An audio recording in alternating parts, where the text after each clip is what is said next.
Chegamos ao capítulo 23 de Atos. A partir do versículo 1 diz assim: Paulo, fixando os olhos no Sinédrio, disse: Meus irmãos, tenho vivido até o dia de hoje com a consciência limpa diante de Deus. Mas Ananias, o sumo sacerdote, mandou aos que estavam perto de Paulo que lhe batessem na boca. Então Paulo lhe disse: Deus há de ferir você, parede branqueada. Você está aí sentado para me julgar de acordo com a lei, e contra a lei ordena que eu seja agredido?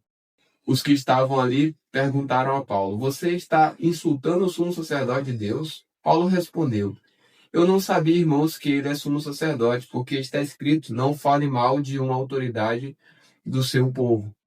Como Paulo sabia que uma parte do sinédrio se compunha de saduceus e outra de fariseus, exclamou: Irmãos, eu sou fariseu, filho de fariseus. Estou sendo julgado por causa da esperança e da ressurreição dos mortos. Ditas estas palavras, começou uma grande discussão entre fariseus e saduceus, e o sinédrio se dividiu.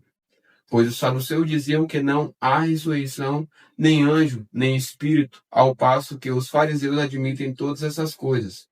Houve, pois, muita gritaria no sinédrio, e, levantando-se alguns escribas que eram do partido dos fariseus, discutiam, dizendo: Não achamos neste homem mal algum, e se de fato algum espírito ou anjo falou com ele.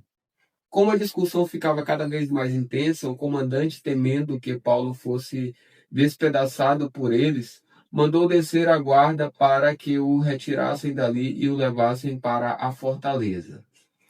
O versículo 11 fala sobre o Senhor aparece a Paulo.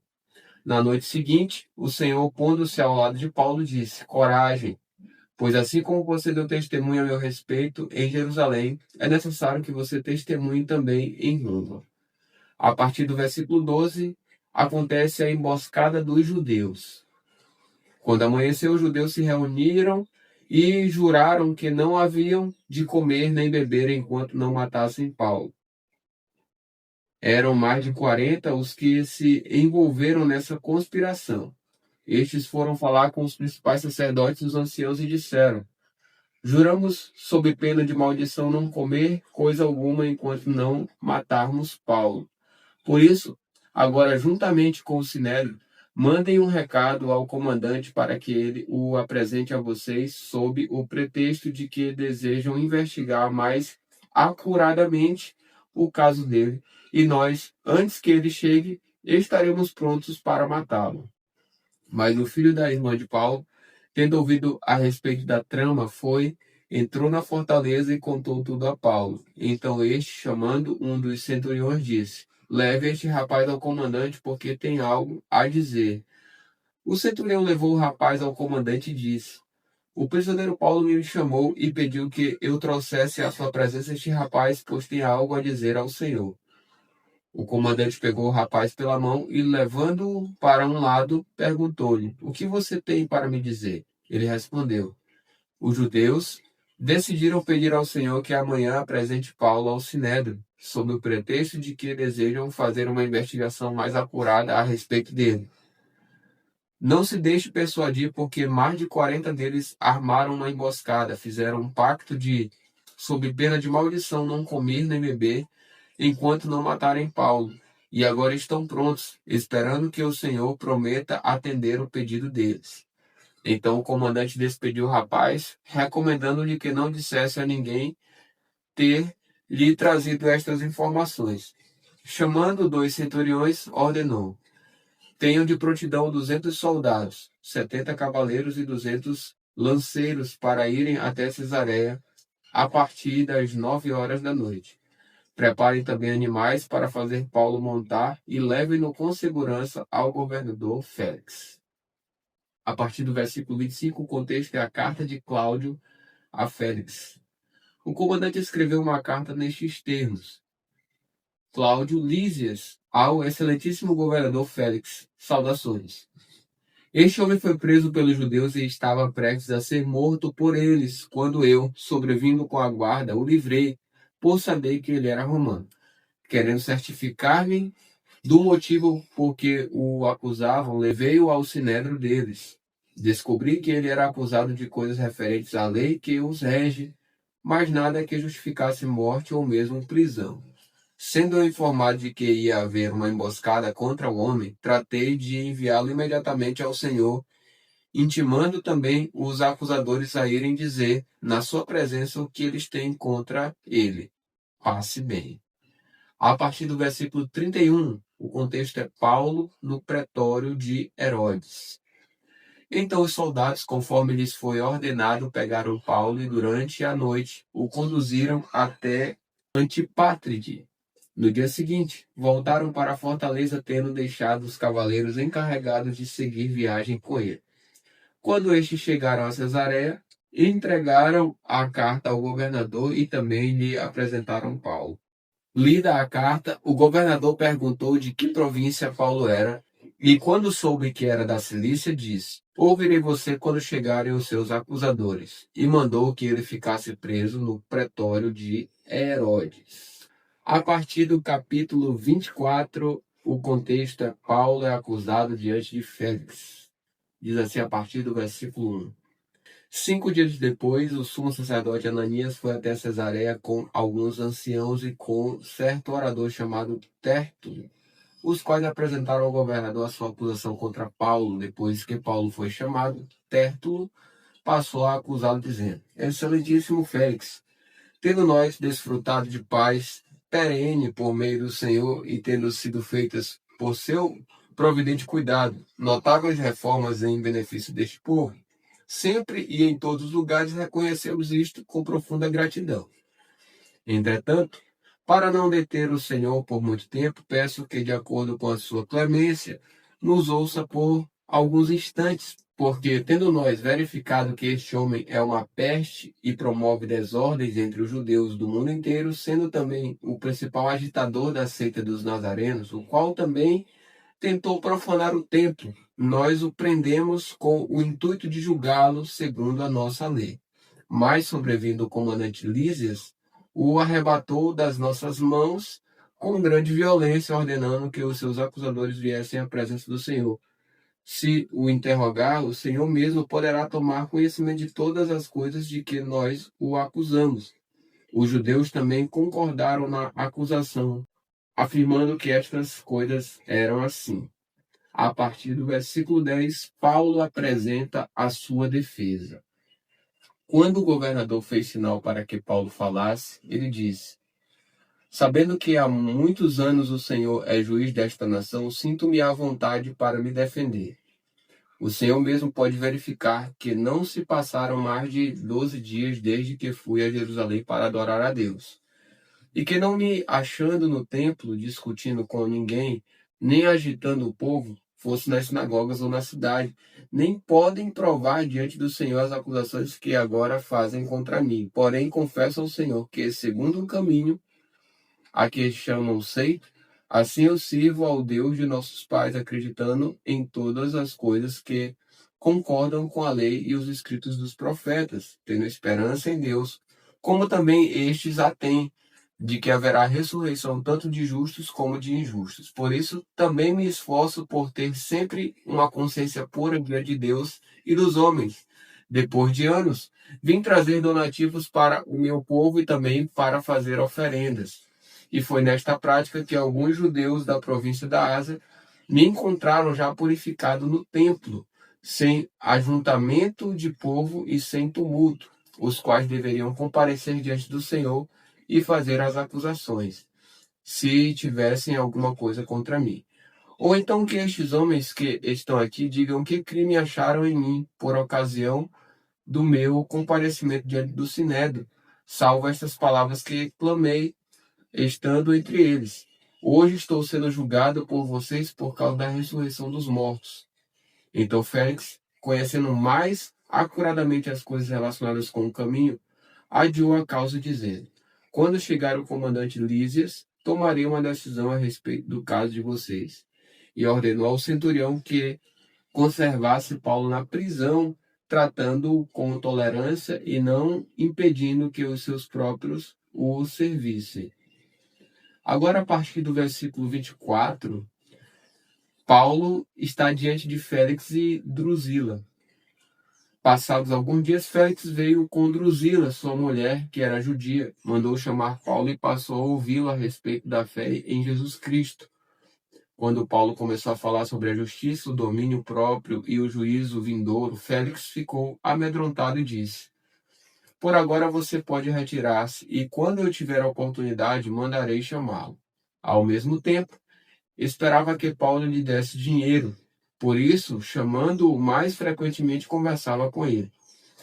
2 anos mais tarde, Félix teve por sucessor Pórcio Festo, e, como Félix queria assegurar o apoio dos judeus, manteve Paulo encarcerado. Chegamos ao capítulo 25 de Atos. O contexto dele começa com Paulo levado a Festo e apela para César. A partir do versículo 1 diz: 3 dias depois de ter assumido o governo da província, Festo saiu de Cesareia e foi para Jerusalém.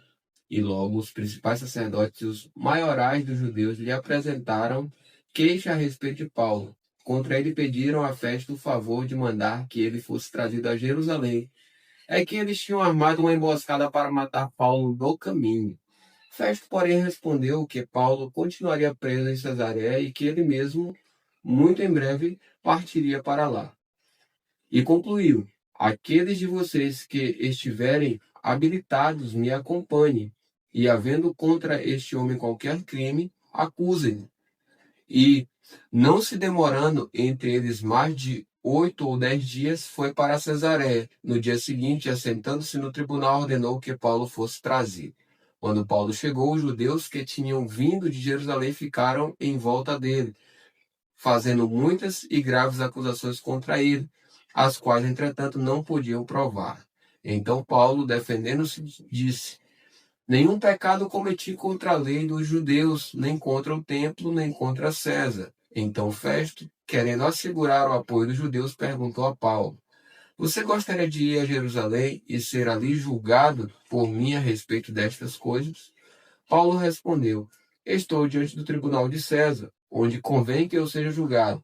Não fiz mal nenhum aos judeus, como o Senhor sabe muito bem. Se de fato pratiquei algum mal ou crime digno de morte, estou pronto para morrer. Se, pelo contrário, não são verdadeiras as coisas de que me acusam, ninguém pode me entregar a eles. Apelo para César.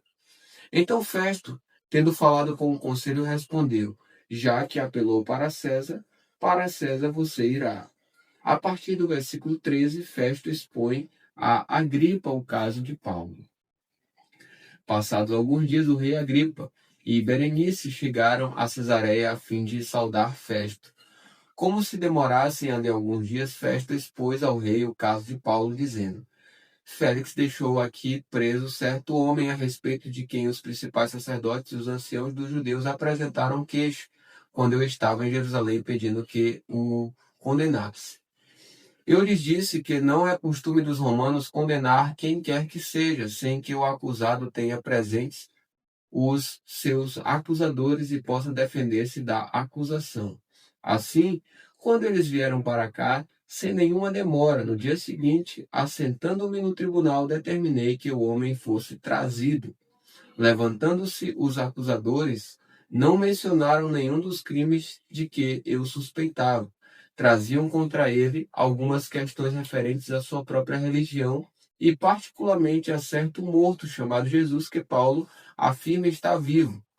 Estando eu perplexo quanto ao modo de investigar estas coisas, perguntei-lhe se queria ir a Jerusalém para ali ser julgado a respeito disso. Mas, havendo Paulo apelado para que ficasse em custódia para o julgamento de César, ordenei que o acusado continuasse detido até que eu o enviasse a César. Então Agripa disse a Festo: Eu também gostaria de ouvir este homem. Festo respondeu: Amanhã você poderá ouvi-lo. A partir do versículo 23, o contexto é Festo de novo fala a Agripa. De fato, no dia seguinte, vindo Agripa e Berenice com grande pompa, tendo eles entrado na sala da audiência, juntamente com oficiais superiores e homens eminentes da cidade, Paulo foi trazido por ordem de Festo. Então Festo disse: Rei Agripa e todos os senhores aqui presentes, vejam este homem por causa de quem toda a multidão dos judeus recorreu a mim, tanto em Jerusalém como aqui, clamando que não convinha que ele vivesse mais. Porém, eu achei que ele não tinha feito nada que fosse passível de morte. Entretanto, tendo ele apelado para o imperador, resolvi mandá-lo para lá. No entanto, a respeito dele, nada tenho de mais concreto que possa escrever ao imperador. Por isso, eu o trouxe à presença dos senhores, e especialmente à sua presença, ó rei Agripa, para que, feita a audição, eu tenha alguma coisa que escrever, porque não me parece razoável enviar um preso sem mencionar, ao mesmo tempo, as acusações que existem contra ele. Chegamos ao capítulo 26 de Atos. O contexto dele é Paulo se defende diante do rei Agripa. A partir do versículo 1 diz: A seguir, Agripa, dirigindo-se a Paulo, diz: Você está autorizado a falar em sua defesa. Então Paulo, estendendo a mão, passou a defender-se nestes termos: Tenho-me por feliz, ó rei Agripa, pelo privilégio de hoje, na presença do Senhor, poder produzir a minha defesa de todas as acusações que os judeus fazem contra mim, especialmente porque o Senhor é versado em todos os costumes e questões que há entre os judeus. Por isso, peço que o Senhor me ouça com paciência. Quanto à minha vida desde a mocidade, como decorreu desde o princípio entre o meu povo e Jerusalém, todos os judeus a conhecem, pois, na verdade, eu era conhecido deles desde o princípio, se assim o quiserem testemunhar, porque na condição de fariseu vivi conforme o partido mais rigoroso da nossa religião. E agora estou sendo julgado por causa da esperança da promessa feita por Deus aos nossos pais, a qual as nossas 12 tribos, servindo a Deus fervorosamente noite e dia, almejam alcançar. É por causa dessa esperança, ó rei, que eu sou acusado pelos judeus. Por que se julga incrível entre vocês que Deus ressuscite os mortos? Na verdade, eu pensava que devia fazer muitas coisas contra o nome de Jesus o Nazareno. E foi exatamente o que fiz em Jerusalém. Havendo eu recebido a autorização dos principais sacerdotes, encerrei muitos dos santos na prisão. E, quando os condenavam à morte, eu dava o meu voto contra eles. Muitas vezes os castiguei por todas as sinagogas, obrigando-os até a blasfemar. E, demasiadamente enfurecido contra eles, eu os perseguia até em cidades estrangeiras. A partir do versículo 12, Paulo conta a sua conversão. Com isto em mente, parti para Damasco, levando a autorização dos principais sacerdotes e, por eles, comissionado. Ao meio-dia, ao rei. Enquanto eu seguia pelo caminho, vi uma luz no céu, mais resplandecente que o sol, que brilhou ao redor de mim e dos que iam comigo. E, caindo todos nós por terra, ouvi uma voz que me falava em língua hebraica: Saulo, Saulo, por que você me persegue? É duro para você ficar dando coices contra os aguilhões. Então eu perguntei: Senhor, quem é você? Ao que o Senhor respondeu: Eu sou Jesus a quem você persegue. Mas levante-se e fique em pé. Eu apareci a você para constituí-lo ministro e testemunha tanto das coisas em que você me viu, como daquelas pelas quais ainda lhe aparecerei. Vou livrar você do seu próprio povo e dos gentios para os quais eu o envio, para abrir os caminhos deles e convertê-los das trevas para a luz e do poder de Satanás para Deus, a fim de que eles recebam a remissão de pecados e herança entre os que são santificados pela fé em mim. A partir do versículo 19, o contexto é o testemunho de Paulo diante dos judeus e gentios. Assim, ó rei Agripa, não fui desobediente à visão celestial, mas anunciei primeiramente aos de Damasco e em Jerusalém por toda a região da Judéia, e também aos gentios que se arrependessem e se convertessem a Deus praticando obras dignas de arrependimento. Por causa disto, alguns judeus me prenderam quando eu estava no templo e tentaram me matar. Mas com a ajuda de Deus permaneço até o dia de hoje, dando testemunho tanto a pequenos como a grandes, nada dizendo a não ser o que os profetas e Moisés disseram que ia acontecer, isto é, que o Cristo devia padecer e, sendo o primeiro da ressurreição dos mortos, anunciaria a luz ao seu próprio povo e aos gentios. A partir do versículo 24, Paulo é interrogado por Festo. Quando Paulo estava dizendo estas coisas em sua defesa, Festo o interrompeu gritando: Você está louco, Paulo. Ficou louco de tanto estudar. Paulo, porém, respondeu: Não estou louco, ó excelentíssimo Festo. Pelo contrário, digo palavras de verdade e de bom senso, porque tudo isto é do conhecimento do rei, a quem me dirijo com franqueza, pois estou persuadido de que nenhuma destas coisas lhe é oculta, pois nada se passou em algum lugar escondido. Por isso pergunto, Rei Agripa, o senhor acredita nos profetas?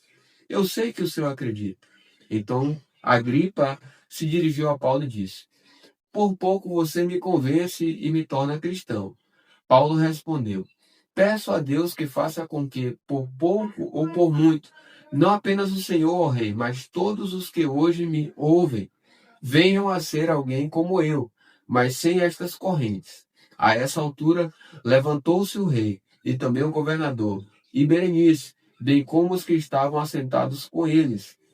E, ao saírem, falavam uns aos outros, dizendo: Este homem não fez nada passível de morte ou de prisão. Então Agripa se dirigiu a Festo e disse: Este homem bem podia ser solto se não tivesse apelado para César.